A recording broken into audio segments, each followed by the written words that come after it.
All right, we're good. Awesome. So, welcome everyone, and thank you all for taking time to join our first of many webinars. Today, we'll discuss how purpose can truly turn into real community impact through advocacy, support, resources for NICU families, navigating premature birth and critical care. Today, I am your host, Adriana Davis. I have my co-host, Mr. Devin Jenkins, who is the president, and I'll allow him a moment if he like. And then we have none other than our special guest, Mrs. Shanice Ross. Devin, if you have anything you'd like to add. Welcome in everyone, and to those watching this on YouTube or wherever you're watching this, thank you for tuning in. I'm sure this is someone who needs to hear the message because you know someone who needs to hear it. But glad to have you with us. Proud to serve as the president of the board of directors for the Harmony Grace Foundation. I've been rocking with Adriana since the beginning. So yeah, we've grown a lot. And it's amazing to see the impact we're having now and really truly doing mission work. That's really what I love about this organization. So thank you for tuning in today. I ask that you would open up your heart to hear the message, receive the stories that are being told, and just truly understand the person behind this organization. It's not an ego thing here.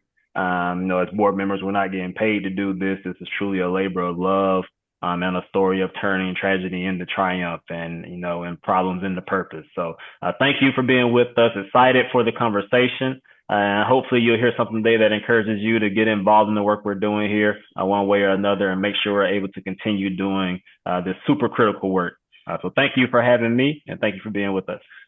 Awesome. Thank you so much. As we go to the next slide, I just want to highlight some of the things that we're going to cover today. You're going to learn a little bit about who we are, and that's the Harmony Grace Foundation and how we got started. You'll learn about our mission and our vision. We're going to cover our 2025 impact. Then you'll hear from Miss Shanice Ross about her testimony as a former NICU mom.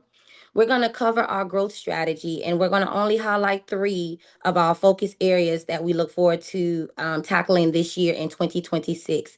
Then that's going to be a call to action. So we would love for you to stay around, hear more about what we're doing, the support that we're going to need throughout the year. And then there'll be some time to have questions and answers. Next slide, please.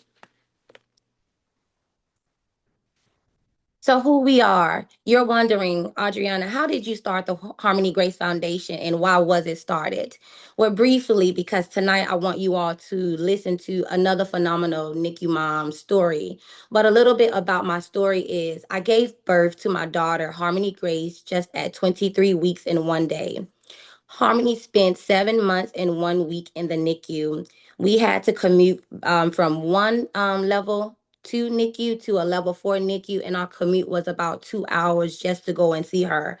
So I know firsthand what it took and what it looks like to be a NICU mom. It comes at you so fast. It's something that's unexpected. When you are a mom ready to give birth, you are so excited about giving birth to your child, and that out of nowhere, the doctor tells you that it is likely that you and your daughter can lose your life. And I remember telling my care team, Harmony's care team, is that you all do whatever you have to do to save Harmony. And at that moment, I was okay with whatever outcome God had planned for my life, but I wanted to make sure that Harmony had a quality of life. But by the grace of God, we both survived, giving birth to Harmony Grace again at 23 weeks and 1 day. She spent 7 long months in the NICU.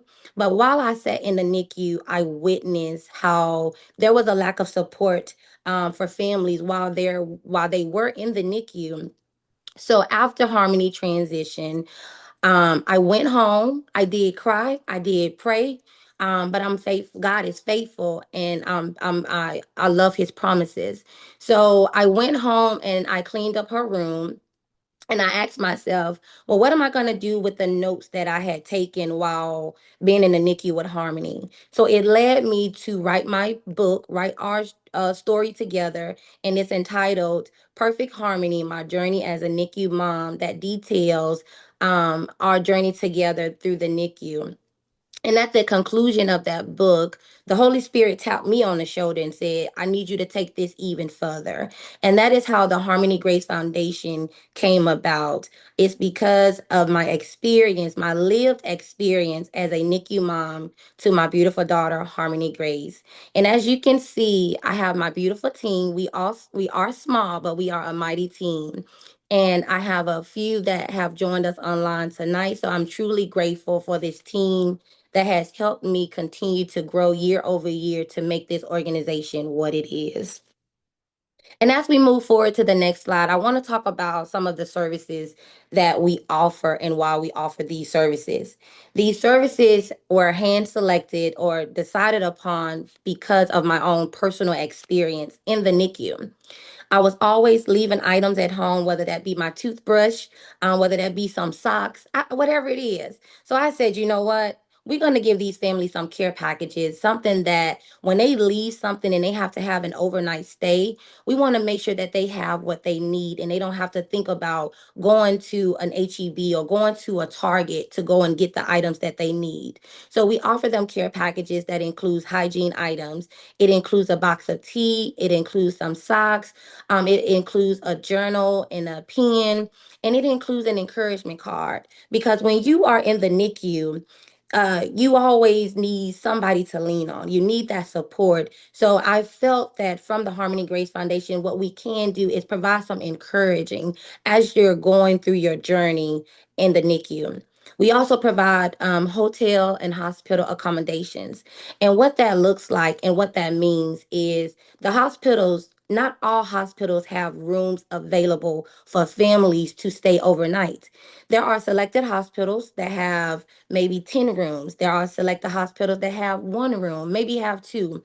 But even in them having those rooms, and if some families cannot meet the qualifications of the Ronald McDonald House, then they have to go back home, and that's not fair to the family. So some hospitals they do charge a fee if the family was to stay at the hospital. So me knowing the financial burden that it has on the family, I said, why not take on that cost to help them so that they can be close to baby. We also provide transportation and mobility vouchers to family. And those are families that are commuting 45 minutes just to go be next to baby. So we want to make sure that they have what they need and not have to worry about the small things like transportation getting to and from the hospital so that they can see about their baby. And then lastly, if it's unlikely that they lose their infant, we provide cremation services or we help support those families that are seeking cremation services. And what happens is the social worker will reach out to us and let us know that this family is interested in having their infant cremated. And they will help that family find a funeral home. That funeral home and the organization will connect and we'll sign the agreement to take care of the cost for that family cremation for their infant. So those are the services that the organization offer. I am looking forward to doing more later on down the road, but we want to definitely make sure that we continue to focus on what I know to be true for families that currently is going through the NICU. Next slide, please. Now, this is one of my favorite slides. It's my favorite because Devin will tell you, like he mentioned, he was there with me from the very beginning.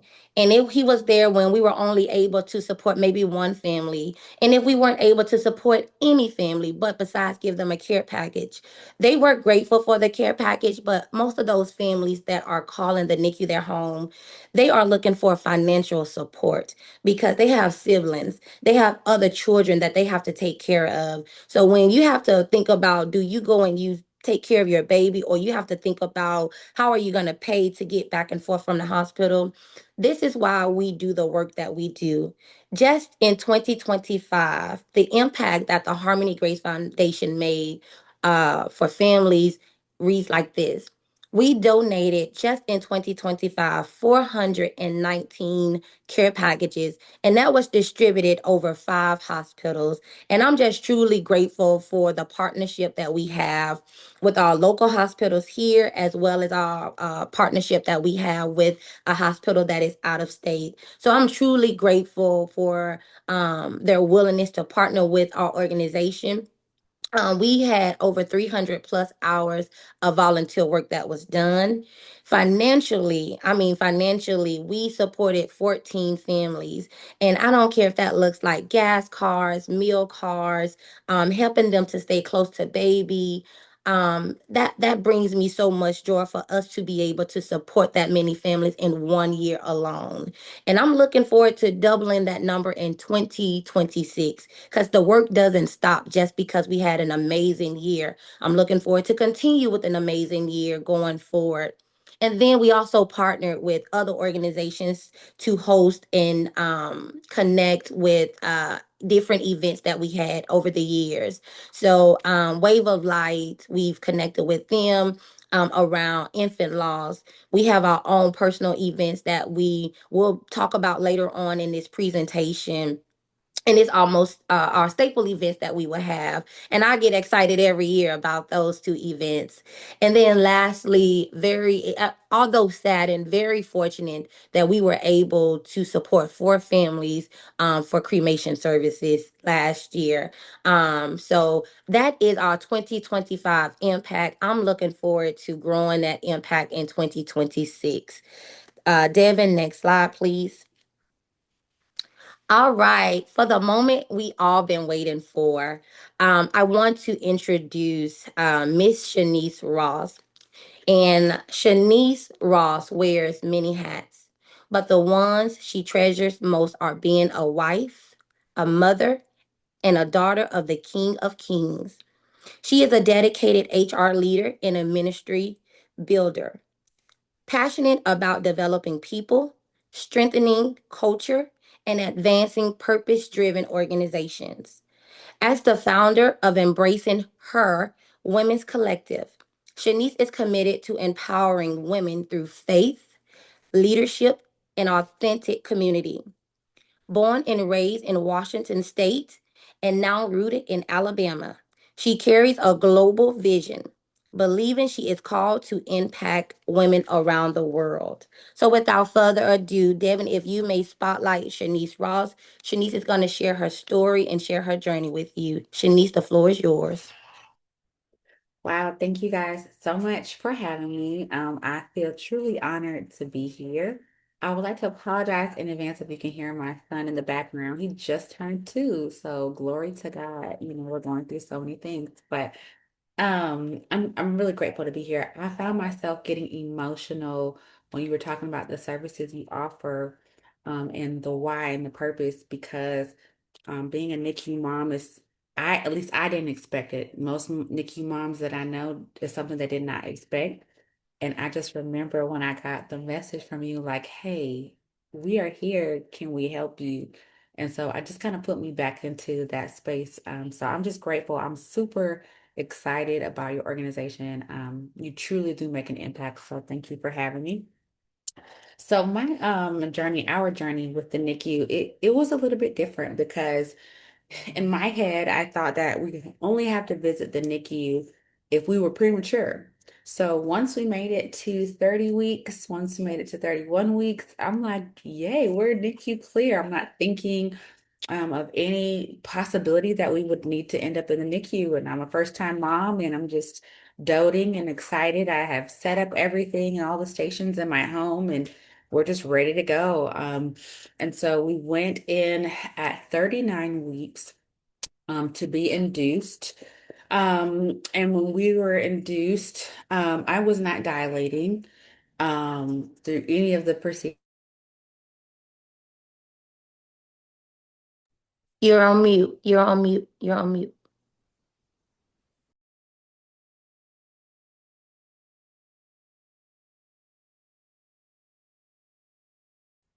Oh, We hear you now. can you We can hear you can you now. hear me now?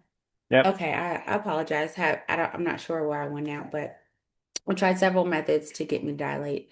Um, and I was not dilating. And the team told me that my son was in distress. And one of the things that was really important to me was for me to not have a cesarean section. I wanted to have a vaginal birth. And so my doctor was really working with me, but things were just not looking good.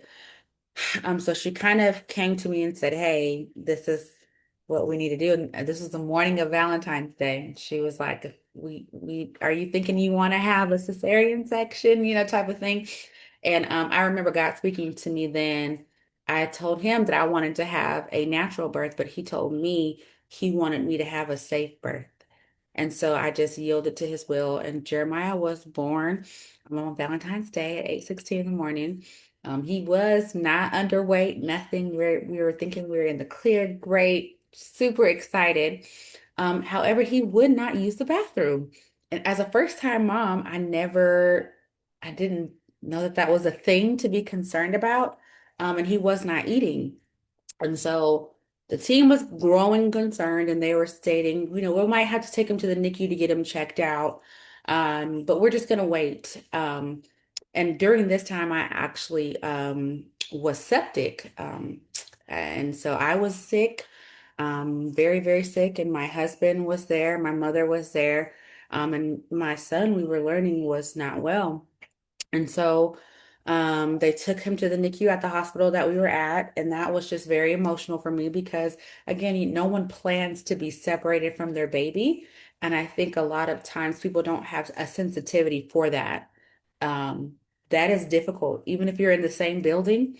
And I was not able to just freely go visit the NICU because I was on medication and I was being watched. They didn't know if I was going to have to go to the ICU. There were so many things. So I had to go in conjunction with the medication that I was receiving for those first couple of days. And when he was in the NICU, he was diagnosed with a chronic illness called Hirschsprung's disease.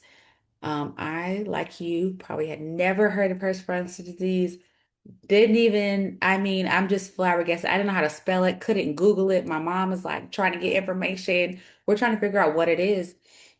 Basically, it is a chronic illness to where a portion or all of the intestinal tract does not work or it does not form all the way, so it does not work. And with this diagnosis, the baby is not able to empty their their intestine, and that can create a serious risk of infection, and the baby could pass away without proper treatment. So we were diagnosed, kind of trying to figure out how this was going to work. We were immediately told that he was going to need major surgery. But to get this major surgery, he was going to have to go to Children's of Alabama, and I was not at that hospital, about 15 minutes away. We live 40 minutes away from the hospital or downtown from both hospitals. So I was not able to leave the hospital. I was in such distress. My mom and my husband, I just thank God for them because I just didn't know how to navigate these different emotions. I immediately felt alone. No one I know has heard of Hirschsprung's disease. No one I know has even been to the NICU, at least so I thought at that time. So he was transported to Children's of Alabama, where he actually did receive great care. His father came back to me that night and he was like, "They're such a wonderful team." And I'm just so distraught. Like, I don't want to hear that. I want my baby back. I don't want to hear how great they are. I don't want to hear anything. But they truly were wonderful. So we ended up spending, well, I'll just say actually ended up having to have the major surgery, which is where they removed the portion of his intestine that wasn't working, and they call it a pull through. By the grace of God, it was only 10% of his intestine that wasn't working, so they were able to pull the working portions through and reconnect it to his anus, and it healed. He didn't have to do anything extenuating, but he was in the hospital at the NICU for 28 days. And for, I believe, 8 of those days, I was still in the hospital. So once we were able to, I was able to get out of the hospital and we were able to start visiting him. We quickly realized that we were not in Kansas anymore. We quickly realized we were going to have to formulate a plan. My mother was here. I was carrying some guilt and grief because she flew here from Washington State to Alabama to spend time and to help me with the baby. And so now all of our time looks like going to the hospital, to where at first they were saying, he couldn't be held only by myself or my husband. So there was just a lot of emotions going on with that, seeing him having tubes and his mouth, so that way they could release the fluid off the stomach. He went through actually a couple of procedures while he was there. It was just very emotional. Um, Dealing with the hospital that we were at, parking was included for parents, it was not included for visitors. So we were having to deal with how we were going to get my mom there to see him. Meals. We couldn't cook, so we were, always utilizing the meals there. And I could not stay the night there, which was unfortunate. So every night we're checking out, and that was just emotional in itself. And leaving our son there. Luckily, the team was okay with me calling, as I did as soon as I woke up. Good morning, I'm Jeremiah's mom. I would like to have a report on how he's doing. Um, but it was just a very emotional time. It was an isolating time, if I could describe it. I didn't have the energy to talk to my family. I don't know how else to describe that. I didn't have the energy to try to explain everything that was happening, every doctor that came in. I didn't have the wherewithal mentally. My all of my emotions and mental emotions were around ensuring that my son was fine, ensuring that he was surviving. I'm asking them, hey, how many times has he went to the restroom? We then had to learn how to do what's called an irrigation or a washout, to where if he wasn't using the restroom, we then have to get a catheter. It's a medical procedure, and learn how to literally wash the poop out of him, so that way he didn't get infected and we didn't have these emergency situations.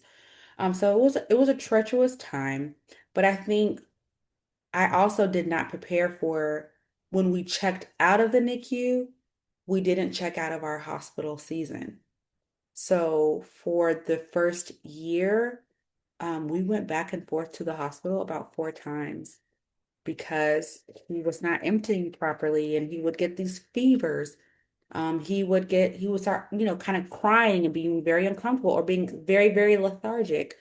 So I had to take track of how many times he was urinating, how many times um, was he pooping, was he throwing up, what was his fever like? And sometimes I go back on my phone and I look at those logs and how detailed I had to be at that time. And so I just did not prepare for any of it.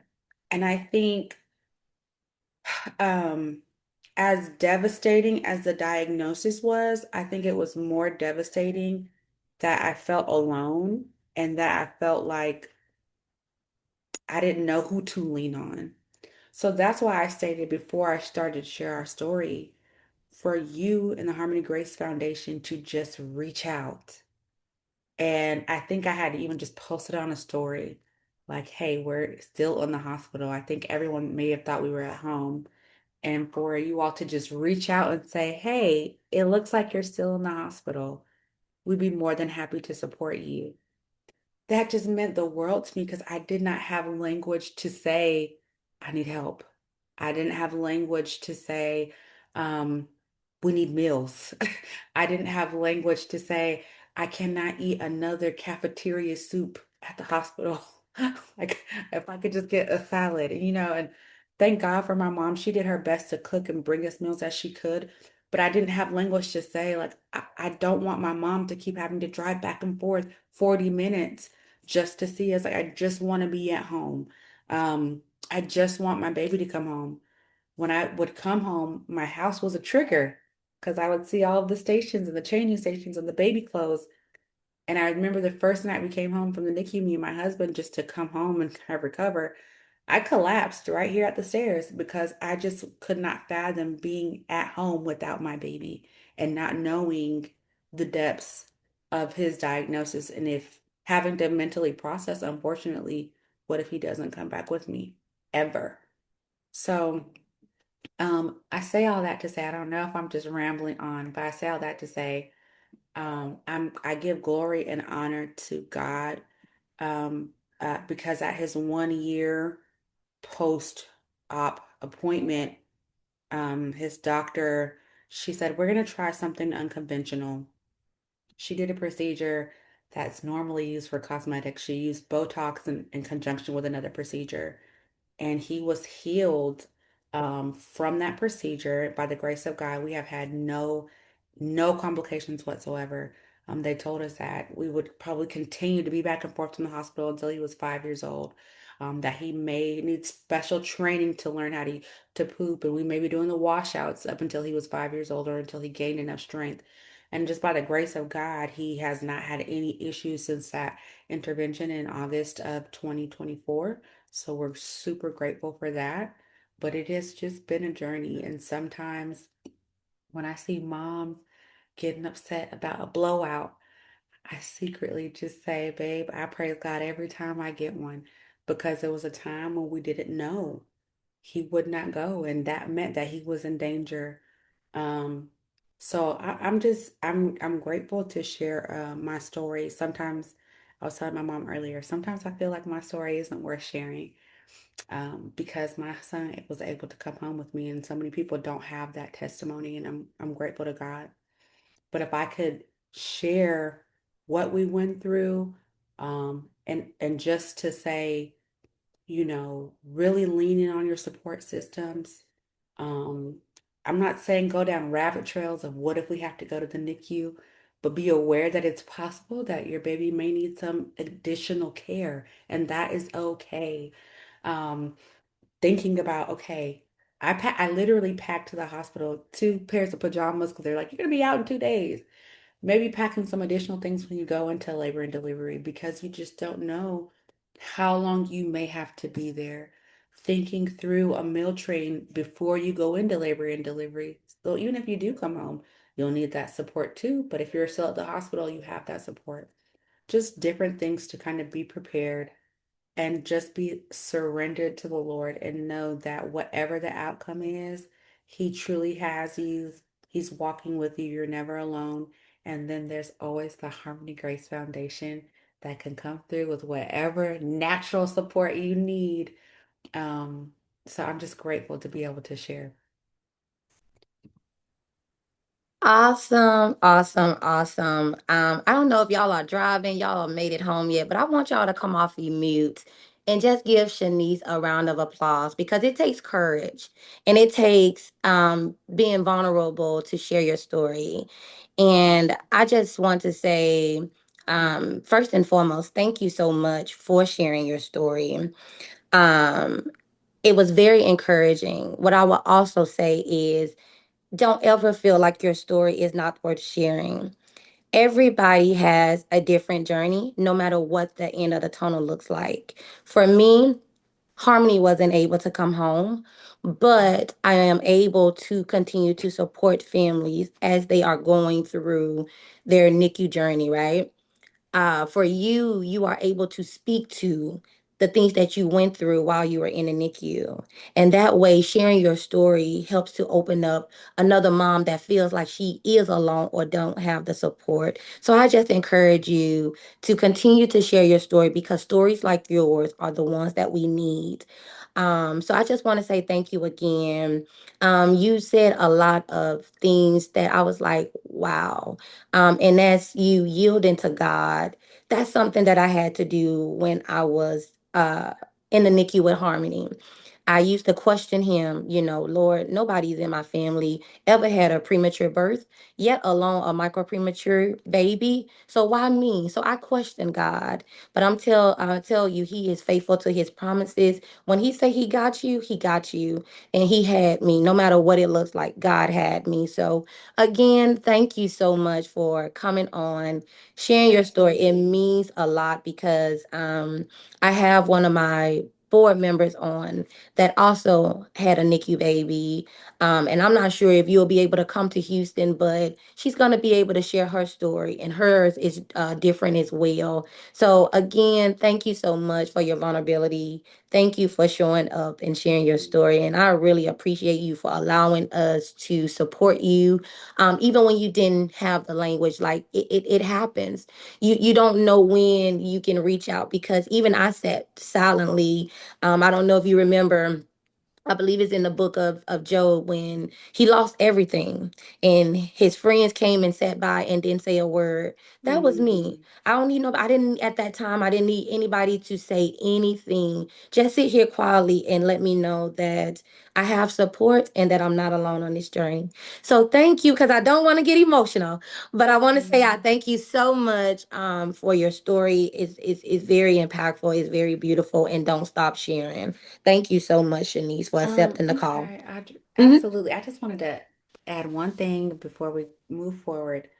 I oftentimes think about so much more was also birthed in that NICU experience. And so I want to encourage you because look what else was birthed out of that NICU room. This whole organization was birthed for you. You talked about questioning God. I was questioning God because I did the prayers, I read the book, I pled the blood, I had the oil, and I'm still in this position. But I believe that my whole ministry, my purpose was birthed in that NICU room as well. And Mm-hmm. so I just want to encourage you because you are touching so many people with the work that you do. And I don't want you to think 1 minute, and I know you don't, that your experience was in vain because it's not. Hmm. I So don't. Thank you. I thank thank you you. so much. Thank you so much. All right. There will be a question and answer session if you all have questions for Shanice at the conclusion. So as we look ahead for our growth strategy for 2026, there are three key points that we just want to highlight and focus on, and that's expanding our awareness through storytelling. You just heard Shanice share her powerful story of how you don't expect becoming a NICU mom. It's not something you can plan for. She packed two garments to go and expected to leave 2 days later, but that did not happen. She had to stay longer. So we're looking for families, moms and dads are not excluded, because dads go through that process as well with their wives, girlfriends, whatever the relationship, they go through that journey as well. So we're looking for thought leadership and storytelling. We're also looking to build in stronger partnerships with all healthcare uh, providers, whatever that may look like. I'm going to drop it here. My team doesn't quite know, but I'm going to share it here anyway. So, just yesterday, or the day before yesterday, I took a trip to College Station, and College Station is roughly about an hour and a half, two, depending on traffic. And in that conversation, they are just ready to partner with us, because what was told to me is they don't have organizations that support care packages for these families. So what the team and I know I've shared it, what I've told Devin about the MOU that we're going to be writing up, but I'm ready to get the ball rolling on that so that we can support them. Not only support the folks in College Station, but College Station, St. Joseph's Hospital have four other facilities that are located here in Houston, Texas. All right. They have one in Sugar Land. They have one in the Woodlands. They have one in Richmond. So they are all over the place. And she already told me that she will be connecting me with the hospitals that are locally here in Texas, as well as looking forward to our partnership with St. Joseph at College Station. So that's a little nugget for my two board members that are here today.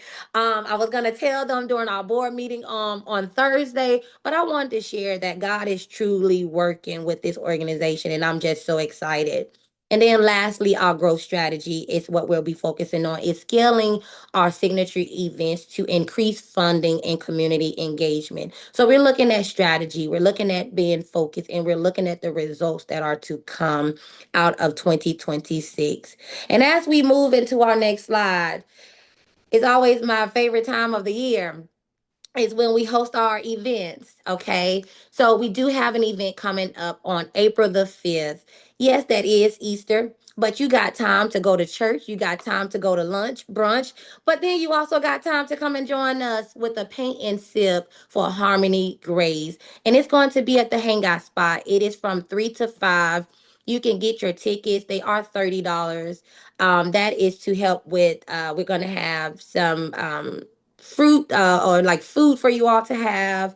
And we're just gonna have a good time. We're gonna order the items for you all to be able to paint. We already have the design created. All we need you to do is get your ticket and show up. Then Q2 is we're going to have our Miles for Miracles 5K. I get excited every year about this race because every year we've grown year over year. It started out with maybe 20 people. The following year, it probably went to 75 people. But just last year, we had 200 people.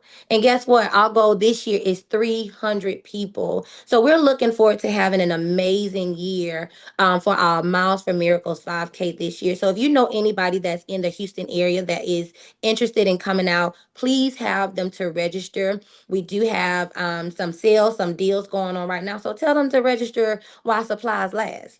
Lastly, that evening on June the 6th, it is my favorite. I love to get dressed up. I love to even when I'm going to work, I love to get dressed up. I love to look good. I love to feel good. And that night we will host our Miracles Masquerade. It's the theme, Unmasking Hope, because families sometimes feel like they can't share their stories or they don't know how and when to share their story. So we're going to unmask that thing and say there is going to be hope for your baby. Whatever the dynamics you all are going through right now, whether the baby is about to come home, having a longer NICU stay, let's unmask that thing. Let's get them out to come and celebrate, dress up because Shanice and I, Shauna and I, we've been there where you go to the hospital and you have on jeans and a t-shirt. Well, let's get out, let's dress up, let's have an amazing night. And we're gonna have some important people in the room. Now, I won't drop that right now, but I'm gonna let my team know on Thursday the important people that are going to be in the room. And you don't want to miss it. So if you know anybody that is interested, we do have a flash sale going on right now. Regular tickets, I believe, is 130. Couples tickets are 240. So that flash sale, you get two tickets for $217. That's a save. You can't miss it. So we also have tables as well going for $1,500. And we do have other levels, sponsorship levels that are available. So if you know somebody that it will be moved by what the Harmony Grace Foundation is doing, tell them to reach out to us. Tell them to sponsor us. And we're going to also have information about how they can sponsor a baby. That's going to be a new campaign that's coming in Q2 or 3, how they can sponsor a NICU family. So that's something that we're going to be looking at as well. I'm excited about these events. It does not stop here. You will see more webinars coming as well in Q2. So as we move along to our next slide, oh, let me go back. I want to go back. I want to go back. I want to go back. I forgot to share that we will have the amazing Alexis Sky Jones as the MC this year. She's a well-known person here in the city of Houston. So I'm excited to have her. And then last but not least, we will have none other than Miss Shauna Keys, who is my board member, who is going to get on that stage and share her story and her testimony about how God brought her out as well. So I'm looking forward to these events. I really hope that you all can come and be in the building with us because we're going to have an amazing time. All right, Devin, let's go to the call to action. All right. So as we move to our call to action page, this is how you can help us grow our 2026 impact. You can start by connecting with us on social media, right? The QR code is there. So feel free to scan the QR code. That'll direct you to wherever you need to go.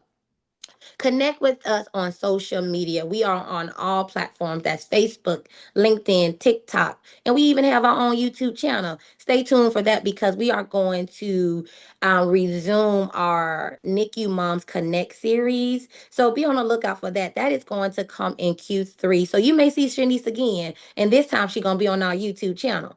You don't want to miss it. You can also get involved by volunteering. You saw on our 2025 impact slide that we had over 300 hours of volunteer work that was put in. That's from the board, that's from the volunteers that help us, that can be from you. So I look forward to you to signing up and getting involved. We would love for you to support our mission. We would love for you to attend our events. And most importantly, we would love for you to spread the word about the work that the Harmony Grace Foundation is doing.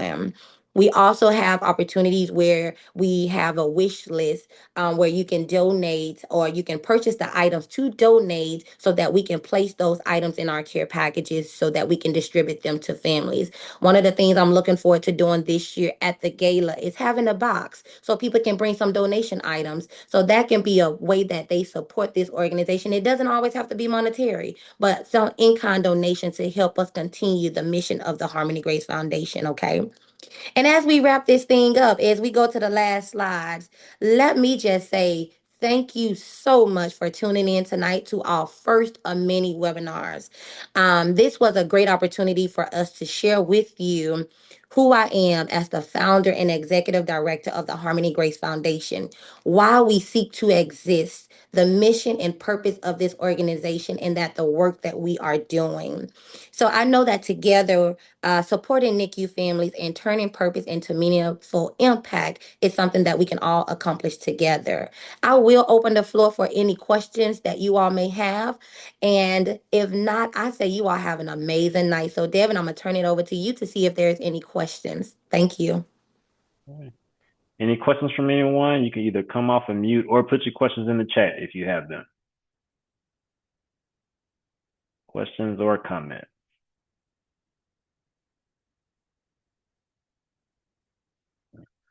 Going once.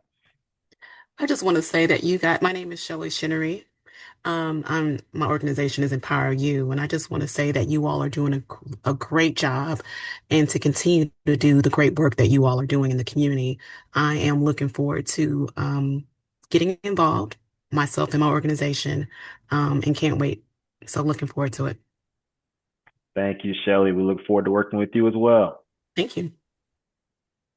Thank you so much, Shelly. So listen, Shelly and I are going to become best friends.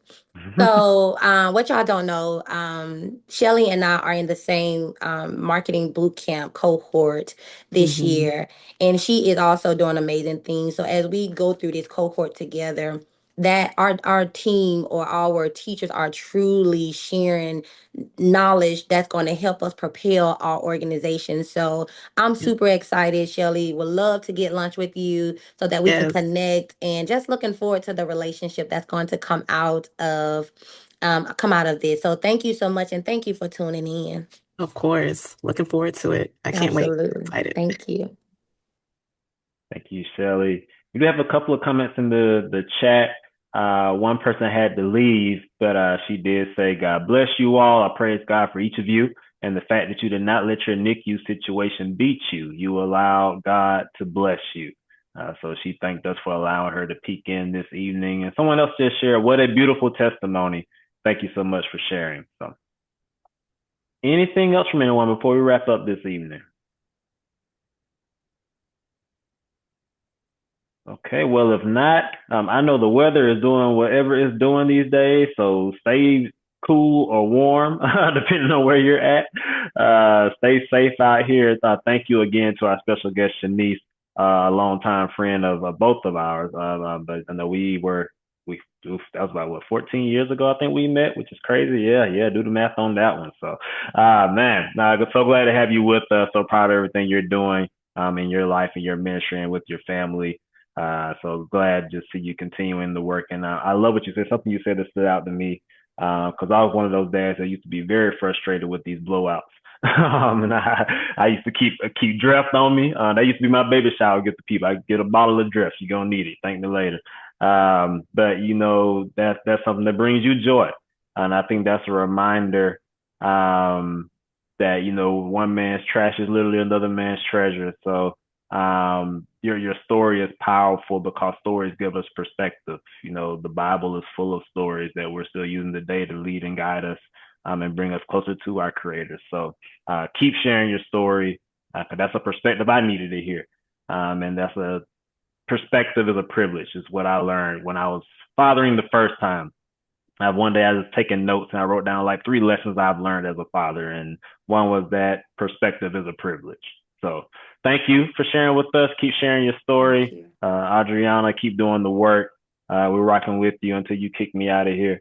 And until next time, if you watch this on YouTube, like, share, subscribe, comment below, click that bell so you know when we're posting. and share this with someone who needs to hear this. You know, you heard it now. You have no excuse now. You heard the story. You heard the testimony. So share this with someone who you know needs to hear this, and let's keep doing this work. Thank you all. Stay safe. Stay blessed. We'll see you next time. You. All right. Good night. Bye bye.